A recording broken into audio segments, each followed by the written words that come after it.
Hey everybody, it's Diandra Marie and welcome to another episode of Imposter Syndrome, an interview series I created where I sit down with a creative artist and entrepreneur to discuss their journey and how they combat imposter syndrome. And I'm really excited to introduce my next guest. Hi. She is a content creator. She's the social media and community manager at Brown Box, Black woman-owned business in Orange, New Jersey. She is a pot parent and a cannabis advocate and activist. And this is Farrah Blake. Yes! Yay. I'm so excited to have you. Thank you for having me. I'm really excited about our conversation. But before we get into it, what I like all my guests to do after I introduce them is give you a chance to tell the audience more about yourself in your own words. Okay, yeah. I mean, you summed it up really nicely. Thanks, girl. Thank you so much. I am the community manager, marketing director for Brown Box. Brown Box is a female Black-owned cannabis wellness space, and we basically sell everything from CBD and hemp products, and we're trying to step into kind of being more hospitable. So we're definitely opening up our space to like creatives, and yeah, just trying to do something other than the realm of like dispensary. Yeah. I am a very proud pot parent. Shout out to my son Sebastian. Yeah, and I've been a pot parent since the day he was born, or probably the day he started forming. So. Okay. And I love freelance writing. I love creating. I love storytelling, and I'm just really excited. Partially like 10% nervous, but okay, no, we're gonna have. I think it's mostly the nerves. Yeah, we know the natural nerves that happen. So first things first, before we can get into like the real nitty gritty, what is your cannabis journey? Like for you to even like I was gonna rush into okay, so you create content. It's like, well, hold on. Let's get to that. I want to say like 19 was like really when I started to explore. That's when I found like actually my first weed man. So it actually did make things more accessible. Except when it was time for him to pull up and you had to wait 3 hours. But... And it's just like, or he would never come. Like there was just no excuse, like no call, no show. Like it's really giving you're fired. But but I did find that throughout my like mental health journey, it helped me a lot. Like when I would smoke, I would be more uplifted. I would want to create. I would want to write. I want to be more social. I want to be, it's almost like, wow, this is what Wellbutrin was supposed to be. Like, you know what I mean? Or this is what the Klonopin was supposed to do. Not the Klonopin. Like I literally. Not the Lexapro. Yeah, not the lithium.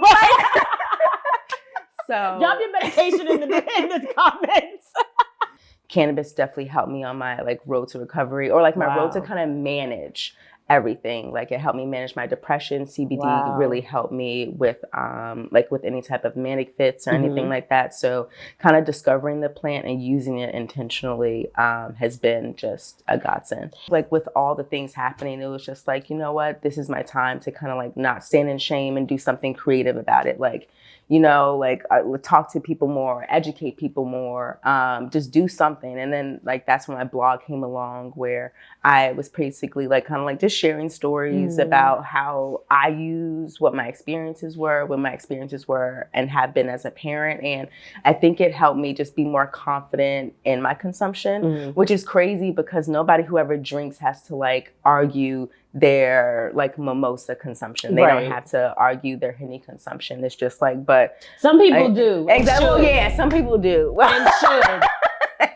I'm just getting to a point where I don't necessarily feel shame around smoking or like how often I smoke. Whereas like back in the day, like I'd be like, all right, gotta take a break because if I don't, then I'm maybe a pothead and I don't know how I feel about that. And I just, where it's like, all right, if I'm going to do it, let me just do it. Because there would be times where I would take breaks, but then I'm like drinking instead. I feel like that's how people get addicted to other stuff. Because like you're trying to quit one thing, but you still have that urge. So you go to just another vice outside of like the cannabis world. Did you ever experience like imposter syndrome from like, oh, like I have to work harder because I smoke weed, or I have to yeah, definitely. Okay, I think it made me hyper vigilant and like almost kind of like, I smoke weed and I can still be productive. Right, like I'm not lazy. I can do, yeah, exactly. Like, girl, you don't need to take on a campaign right now. Yeah. But it definitely, like, I think it's still there in a sense of like, okay, did I get my to-do list done? Did like the videos get edited? Did this, because if not, then like you're falling into the stigma. It's like, no, girl, like this also is like a place to remind you of grace.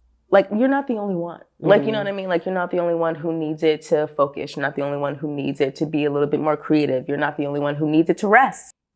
Sometimes taking breaks can be attached to shame. So how do we kind of detach to just say, I just need a break for a bit? I feel like a lot of people can't like just stop cold turkey, and I get it because it's like a really hectic world. Instead of thinking like just stopping completely, just, you know, like take breaks, whether it's through the day, whether it's like the amount, and then just start lessening that. Now, the only thing I will exclude, like if you're somebody like consuming for like pain management, I would never like say like, you better stop. And it's just like, no, girl, if you got pain or arthritis or something like that, like maybe you'll need it. You have been sharing more just about yourself in general. One recent story that stuck out was how you almost went to jail or prison maybe for 3 to 5 years for cannabis possession, which it wasn't even hers. It wasn't. Like, ho, ho, ho, there's more to this story. Join the Imposter Syndrome community on my Patreon for the extended episode, early access, and special exclusives. Click the link in the description and subscribe today. Can't wait to see you there.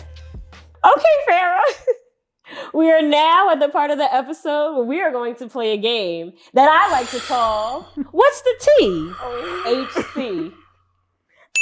I came up with that. I'm gagged. You know. And I know y'all are gagged.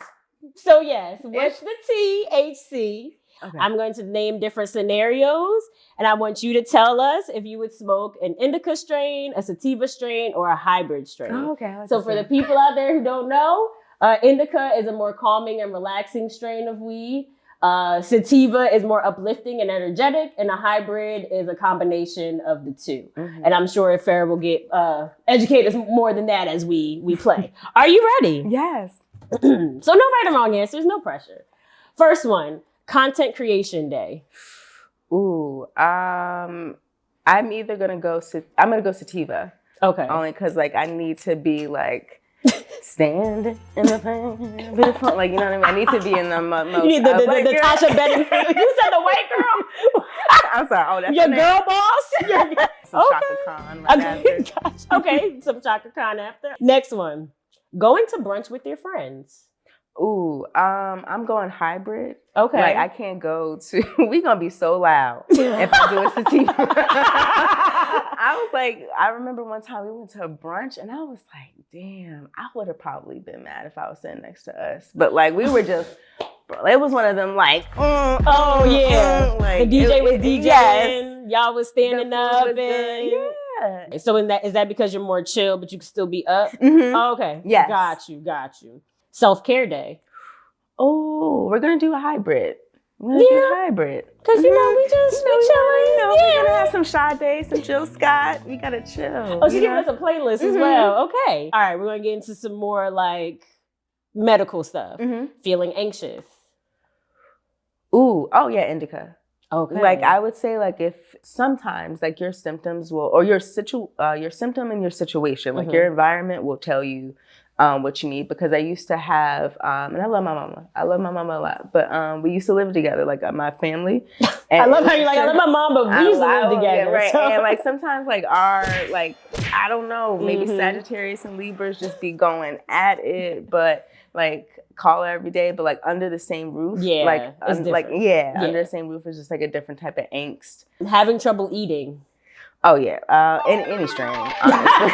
Whenever you're on Leafly and you're like, you know, they tell you the description. If you kind of, I always go to comments too. Yeah. Because I just love people's opinions on things. But I also, there's certain terpenes that will tell you what will have you like, you know, sleepy, what will help you with pain management. It's just like literally a Google, like what terpene will help with this. And if you're trying to find a strain that aligns with that, it's almost like check. She is not a doctor. This is not medical advice. She is not telling you what you should do in lieu of pain. Please go consult your doctor or a medical professional. Please, and not TikTok doctors. Right. Well, that's on them for their disclaimer. Here on this show, this is ours. Okay? You take that up with your own medical doctor. Okay? But thank you so much for this conversation. I really appreciate how, we connected on a different level. I don't even think I ever told that type of mental health story like on camera like that. But thank you. You know what? But no, and I wanted to show that because like, there's so much stigma. Is like, no, we do need to see what mental health looks like in recovery. We do need to see what healing looks like. And we don't have to stay fixated on what the illness is. Some illnesses can truly be in remission. And we can use all types of medicinals to get there. So thank you so much for sharing your journey. Let people know how they can follow you, keep up with you, support you.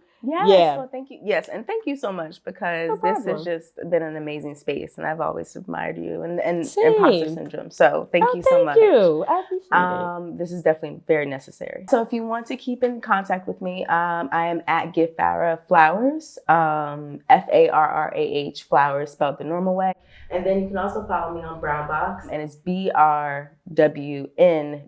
So it's brown without the O in brown.